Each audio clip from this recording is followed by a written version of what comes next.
Have you heard of the ask and receive game? I wasn't in a great place when I first heard about the game. I had just lost my boyfriend, soon to be husband, of 7 years. It had been a few weeks since his death, and I was not particularly good at mourning. By that I mean that I wasn't crying over old photos, screaming into my pillow, or having a knife twist in my heart whenever I saw a couple on the street holding hands. Instead, I had just become awkward. Staring blankly at trees for minutes at a time, or belly laughing when someone ahead of me in line at Chipotle fumbled to find their credit card. I still couldn't really internalize the fact that he was gone. I would every now and then turn to my left on the sofa to tell him a joke, only to be like, oh right, he's dead. How strange. Naturally, my friends were pretty worried about me. Rebecca and Leah had known Ryan as long as I had. Leah had actually introduced us to him at a shindig she threw a near decade ago.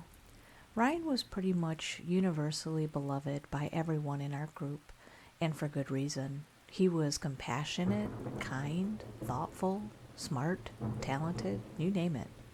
Rebecca would often joke that scientists needed to figure out how to clone people so there'd be less douchebags and more Ryans in the dating pool, and Leah, circling through a series of hot mess boyfriends, would always tease that she was speed running through serial monogamy to one day find a Ryan of her own. My life wasn't perfect, but my relationship was about as close to ideal as one could get. Ryan and I genuinely enjoyed each other's company, always communicated through all of our problems, and were excited about the future we were building together. And now, I was stranded. There's a lot I've been coming to terms with since his passing. The biggest thing is the fact that his behavior on the night of his death was, according to the police report, very uncharacteristic. He was coming home alone from a late night. He had a lot of alcohol in his system, extra confusing as he was someone who seldom drank, and had accidentally sped through a red light. Noticing that he was about to drive right into a pedestrian, he slammed on the brakes as hard as he could, not realizing that he hadn't fully secured his seatbelt, and then bam, head in the steering wheel, and Ryan was dead by the time he had reached the hospital. Rebecca was the first person I was comfortable meeting with following his death. It was a pretty awkward conversation. Halfway through, she nervously decided to tell me that Ryan had been planning an elaborate proposal for me before the crash happened. I could tell she was hyperfixated on my reaction as she broke the news. Would this piece of information warm my heart or break it? As it turns out, the answer was neither. As soon as she finished telling me, I changed the subject and enthusiastically told her about the news anchor I saw wearing a flamingo pattern tie on CNN last night. Google tells me this might be depersonalization. The weeks went on with Rebecca and Leah employing different approaches to help me during this disassociated mourning period. Leah correctly deduced that it was probably best to give me some space as I worked through things. Rebecca, on the other hand, rattled off a laundry list of things for me to explore. Meditation, journaling, trying a new therapist, all things I took a stab at. None of them helped, unfortunately. Finally, during a random coffee date between the three of us, with me now 2 months removed from Ryan's death, Rebecca pitched something different. It's called the ask and receive game, she started. It's super simple. You're gonna compose an email, and in it, you're going to write down 2 things. First, you're going to explain your current situation. Second, you're gonna describe how you want your situation to change. Well, who do we send it to? Leah asked. Rebecca pulled out her phone and texted our trio's group chat with an email address. Once you've sent the note to this email address, said Rebecca, clearing her throat as she noticed that I was back to zoning out and staring at the coffee machines in the cafe. Seriously, coffee machines are so damn complicated looking. Once you've sent the email, she repeated more sternly and looking straight at me, you'll be given a task to complete.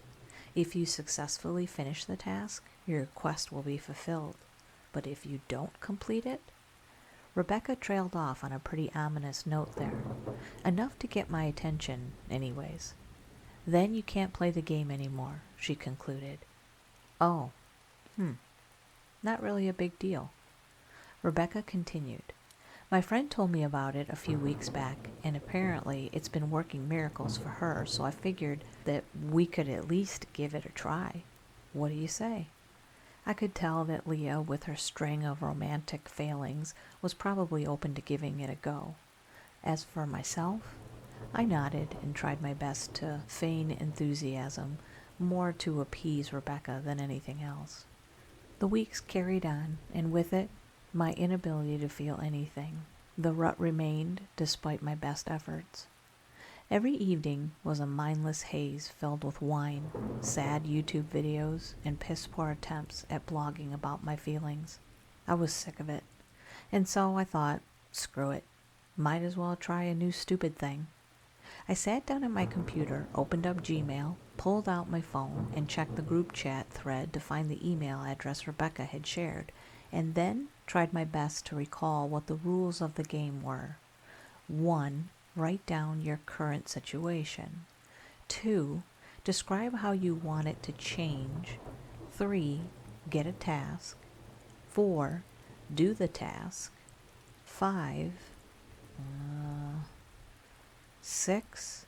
Profit. That was it, right? I started typing. Subject: Ask and receive game. Hi, my friend said it would be a good idea to contact you. My current situation: my boyfriend died a couple months back, and I'm in a weird haze where I don't really feel anything. How I want it to change? I want to start feeling again.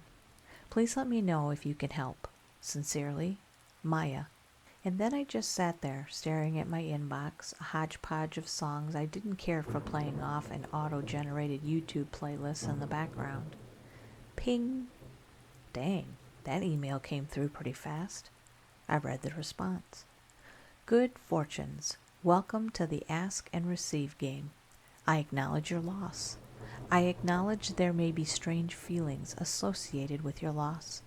You will be given a task below to help solve this problem. Your task: you must clean all of the windows in your house. I would recommend using a high-quality window cleaner. Find something that costs at least $6.79 for a spray bottle that is 28 ounces or smaller. Clean the windows thoroughly and then dry them. Glad tidings, the Ask and Receive game. What? My deep-seated pain that was being shrouded by denial and derealization was going to be answered by Windex? I was starting to feel as if the Ask and Receive game had some powerful donors from the deep cleaning lobby. Disappointed, I went back to my mindless YouTube binge. It wasn't until a few days later, as I strolled through the shopping mart getting that week's groceries, that I found myself in an aisle with cleaning supplies. I what-the-helled myself towards some window cleaner spray bottles, found something that fit within the parameters I remembered from the Ask and Receive games email, and chucked it in my cart. I got home, and in realizing that I didn't have much else to do anyways, decided to jump right into window cleaning. The first few minutes were as boring as I had anticipated, but then something strange started happening to me. I could feel my feet on the ground. I mean, really feel them. I could feel my hands on the cloth. I could actually see the window in front of me getting clearer. Life felt real, three-dimensional. I was actually here. I was actually present. And as this happened, I noticed something swelling up from within me. A glacier of tears had frozen over in my chest, and it was starting to melt. I was choking up, but I wasn't even sure why. As tears poured out, I tried to discern the emotion, Was it aching, sorrow, nostalgia, longing, loneliness, crippling loneliness, or all of the above? I wasn't sure, but I let myself cry. And as I continued the task, moving from window to window, spray bottle in tow, I was able to successfully bawl my eyes out for 3 uninterrupted hours. The task was complete. I didn't feel great at all, but I was at least feeling. And with that, I realized without a shadow of a doubt, the game worked. It was a small breakthrough, but holy shit, I could finally actually miss Ryan. I could miss the hand-holding, the pointless arguments, confessions about our respective idiosyncrasies, doing absolutely nothing together. I had permission to miss him. When I next saw Rebecca and Leah, I didn't tell them that I had started playing the game, but I think they could tell, by virtue of me being a bit more present and a bit more wistful, that I had at least started my journey of properly mourning Ryan. I had almost completely forgotten about the game after that until I saw a follow-up email in my inbox a few days later. Good fortunes. Well done on completing the task. Should you like, you can continue the ask and receive game. Glad tidings, the ask and receive game. While a part of me felt like I should have been rattled that this game was very clearly showing signs of supernatural omniscience, I instead decided to bravely forge on, utilizing the only tool at my disposal that had helped shake me from my funk. I was ready to continue my journey of healing, and so I responded to the email saying, "Hi, I would like to continue the game. My current situation. I am now successfully mourning the loss of my partner. I am crying, feeling terrible, and moving through genuine grief. How I want it to change. I would like to take actions that will allow me to start feeling some happiness and hope. Thank you for the help. Sincerely, Maya." I sat at the computer again, a bit more anxious this time. A few minutes, and then, ping, the game had answered. Good fortunes. I acknowledge you are working through grief. I acknowledge you would like to start building a bridge towards a happier stage in your life as you progress through this mourning process. Your task: leave your place of residence no earlier than 2 a.m. tonight. Walk outside barefoot until you find a house that is under construction. Enter it. Once inside, locate a staircase and sit on it. Tell your departed partner everything you wish you could say. Speak it fully and hold nothing back. Once you're done, sit there for an additional 5 minutes, then return home. Glad tidings, the ask and receive game. Well, this one was uncomfortable. I was secretly hoping that the answer this time around would be to build a shelf or binge watch The Ultimatum on Netflix or something. Instead, Ask and Receive decided to capitalize on the fact that I was feeling pretty detached without Ryan in my life. Indeed, my risk tolerance was up. And so, strange as it was, I waited until 2 a.m. and then I left my house, barefoot as requested. The logical part of my brain had the numbers 911 typed on my phone so that I could immediately call the cops in case anything weird happened. I made my way down the street, opting to step on the crunchy grass whenever possible, avoiding the concrete. After 20 minutes of wandering, more walking than I would have liked, I found what I was looking for: the wooden skeletal structure of a large house, the second floor incomplete, awaiting walls and ceilings. I squeaked through an opening in the orange construction fencing, ignoring the no trespassing signs, and maneuvered through the rickety structure. Eventually, I found a staircase in the middle of the incomplete home, a sort of stairway to nowhere, if you will. I sat on the second step and started talking out loud. I can't remember everything I said. There was a lot of ugly crying. I told him I missed his dad jokes, that I missed the stupid noises he'd make whenever he was yawning. I missed seeing him offended and grumpy, and I missed that all it took to cheer him up was a kiss on the lips. I missed the feeling of him being asleep in the other room. I hated that he died alone.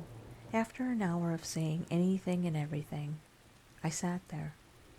Slowly, a soft, comforting sensation crept in. It felt like a warm hug. It felt like, somehow, inconceivably, he had heard me. His essence was still somewhere in the universe, waiting to be called on and ready to be plucked right out of the sky. I made my barefoot trek home, smiling, reddened eyes the entire way. I was bringing something back with me: hope, lightness, happiness. When I next saw my friends, I decided to confess to them that I had been playing the game. Both of them were thrilled. Leah was over the moon at the fact that I was finally starting to meaningfully move on from Ryan, and Rebecca was thrilled that a piece of unsolicited advice she'd shared with me had actually worked. Both were experiencing their own successes with the game. Rebecca was looking to get a promotion at work, and so the Ask and Receive game told her to go to a salsa dance class and make an absolute fool of herself. She did, and a week later, she went from coordinator to manager. Leah, looking to quell her predilection for jumping into train wreck relationships, was told to go on a meditation retreat and look inwards to better understand herself. She did, and she returned a new and improved Leah, one who wanted to take her time to find her partner for life. Hope was in the air. I continued playing the Ask and Receive game, now with a razor-sharp focus on moving beyond grief and towards things like self-love, confidence, new hobbies, and success in life. I was given tasks like plant flowers and watch them grow, go to a restaurant and order the most unappealing item on the menu, walk down a busy street and belt out your favorite song. All of which, through a cause and effect relationship that still remains a bit unclear, led me to getting my own darn promotion, discovering new interests I never knew I would fall in love with, Scrabble anyone, and an overall renewed sense of excitement about the world. Ask and Receive was batting 100% when it came to improving my life, and so I embraced every task I was given, as weird or embarrassing as it may have been. But still, there was something missing. Now armed with complete faith in the supernatural and in the existence of things that stretched way beyond human understanding, a tantalizing thought started coming to mind. The sensation I felt that night at the construction house when I spoke out to the universe and felt that cosmic hug, it had been the happiest I had felt since I lost him. And as much as Leah and Rebecca were urging me to enter the dating scene again, I knew my heart was still tied to him, and so I embraced the sacrilegious and near impossible thought floating in the back of my mind. Could this game somehow bring Ryan back to life? As the days ticked on, this question became the only thing I ever thought about. I brought it up to Rebecca and Leah. "You were doing so well," Leah answered. "You were moving on, putting the past behind you. Everything you're saying now, it just sounds like regressing. It's playing with fire. You know this won't be good for you." Rebecca, furrowing her brow, agreed with Leah. "I know this game has special powers, but honestly, this sounds like a threshold you don't want to cross. Messing with the dead is like monkey paw stuff, you know?" "Agreed," Leah chimed. "Ryan's been gone for months now. I know his death still probably feels like a knife in the chest, but the best thing you can do now is put yourself out there. Play the field. Go on some dates and start falling in love again." I nodded, I mean, their words made sense. Logically, it all checked out. But also, I had access to a supernatural game that could seemingly make anything happen, so as soon as I got home, I started composing that next email. I had to know. Subject: asking for a miracle. Hey, this one might be too much. I understand if this isn't possible. My current situation. My boyfriend is dead. I don't want to move on. I want to be with him. How I want it to change. I want him, the real him, to be brought back from the dead, to be here with me again. Thank you. No worries if you can't help with this. Sincerely, Maya. I sat at the computer for hours, downing glass after glass of wine, growing more and more tired. Usually the responses took no more than an hour. This time, it felt like I had asked for too much. I was disappointed in myself. Clearly the game had to operate within the natural laws of reality. I felt as if I had sabotaged my relationship with a tool that was single-handedly fixing my life for me. Days passed, and I was somewhat able to erase the embarrassment from my mind. Routine kicked in again, and I was back to the daily slog. To say I was shocked when I saw a response from the game in my inbox one random morning would be an understatement. I was absolutely floored. I read it carefully, half anticipating that the game would tell me to try again or something. Good fortunes. I acknowledge you have been waiting quite some time for an answer. I acknowledge that such a delay could cause grief, anxiety, and nervousness about the likelihood of this request being answered.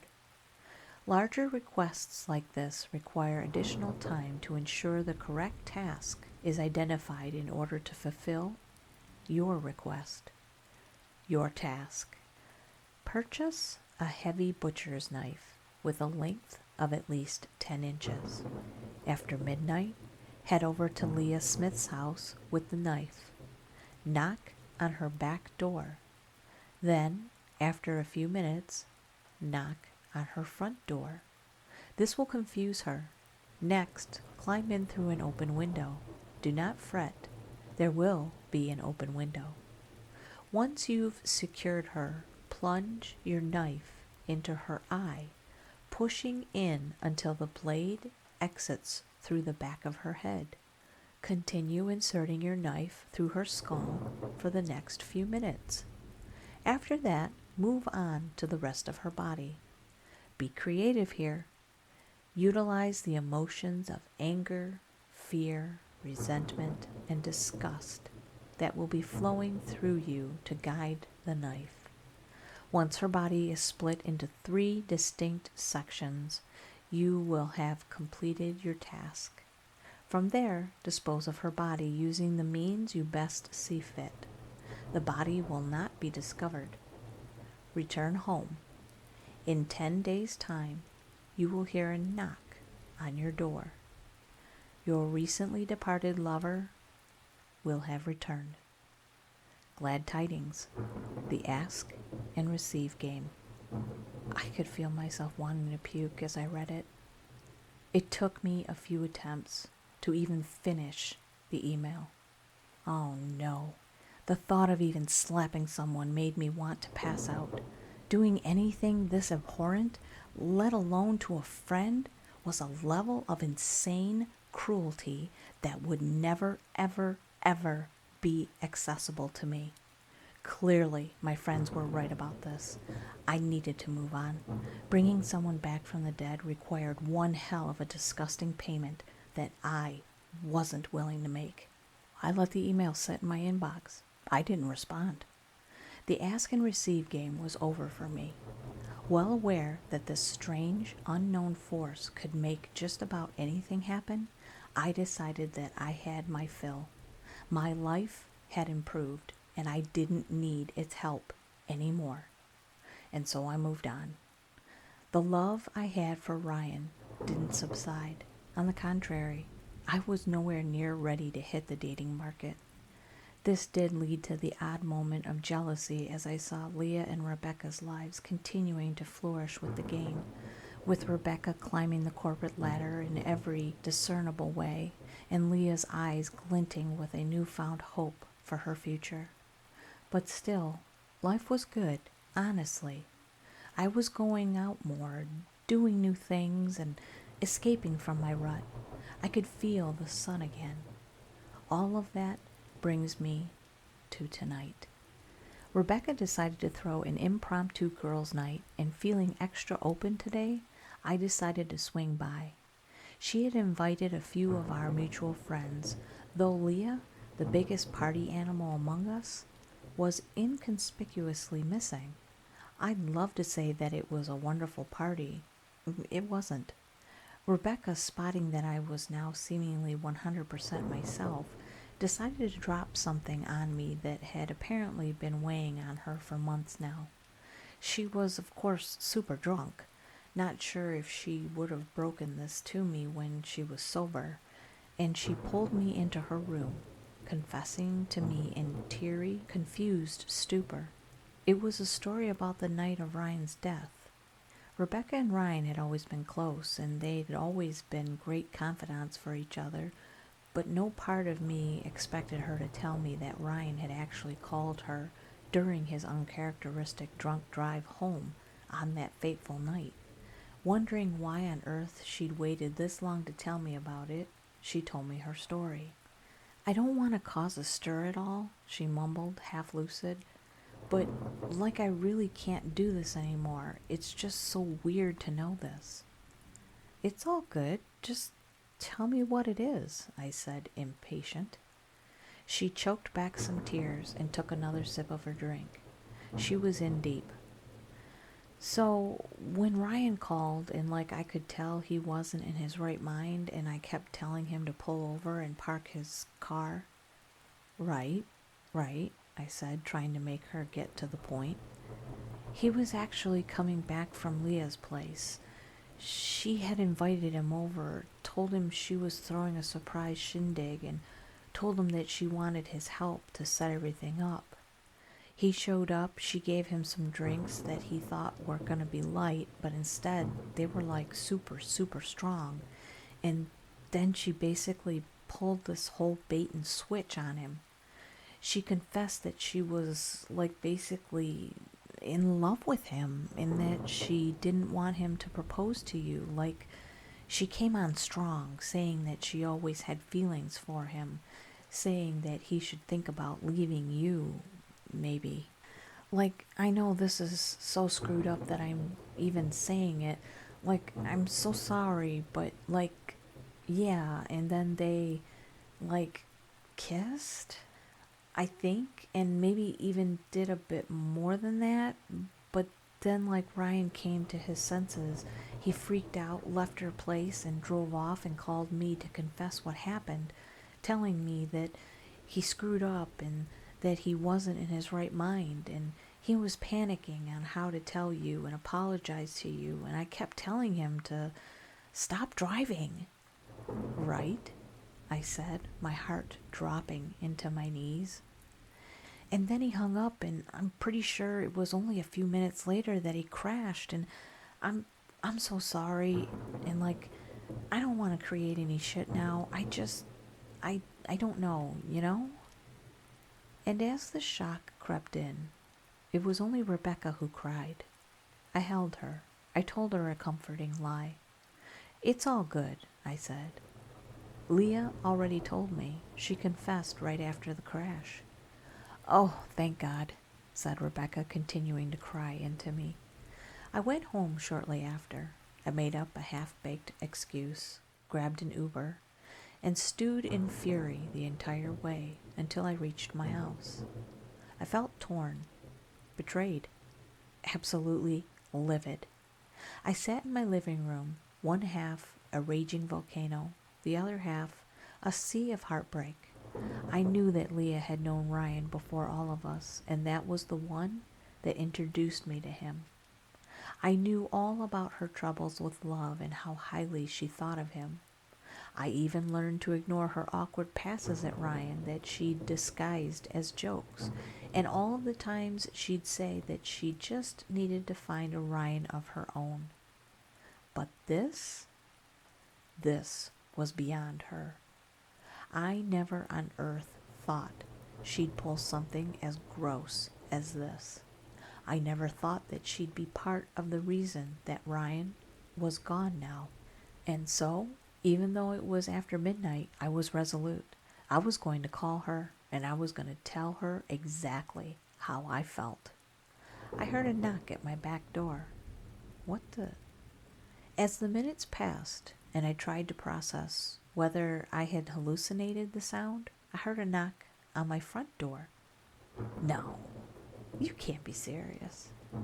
Panicking, I checked out the windows on the top floor of my house. All polished. They seemed to be closed. What the actual? More knocks on my front door. I ran into my room.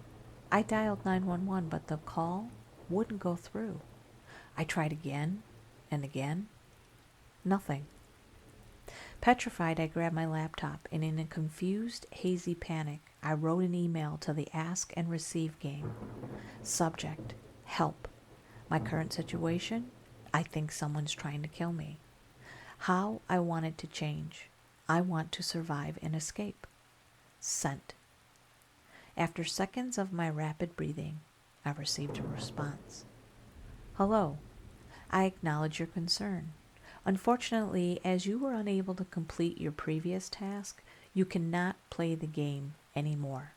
Moreover, the Ask and Receive game cannot interfere with the completion of an active task.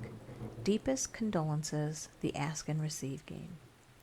Active task?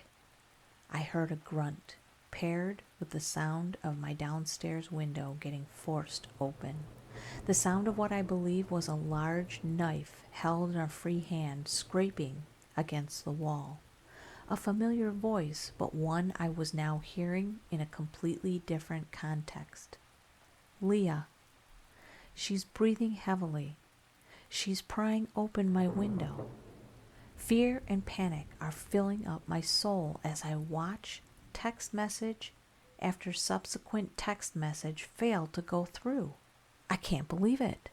This journal, which I started writing as part of my recovery journey after Ryan's death, might be ending sooner than I had ever imagined. I pray that it somehow reaches the outside world. As much as I want to fight it, the sad truth is that I'm scared. I'm petrified. The Ask and Receive game always seems to win. And now, I feel as present as I've ever felt.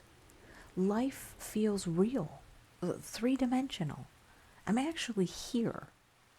The steps are creeping up the stairs now. I can't believe Leah's going to be the one who brings Ryan back to life. What'd you think about that story? That was a great story, wasn't it? I hope you're having a wonderful day. Don't forget to leave a like if you enjoyed this video, and if you haven't subscribed, we hope you do so. Whatever you're doing, wherever you are, I hope you have a wonderful day or night, and I'll see you on the next one. Thanks. Bye.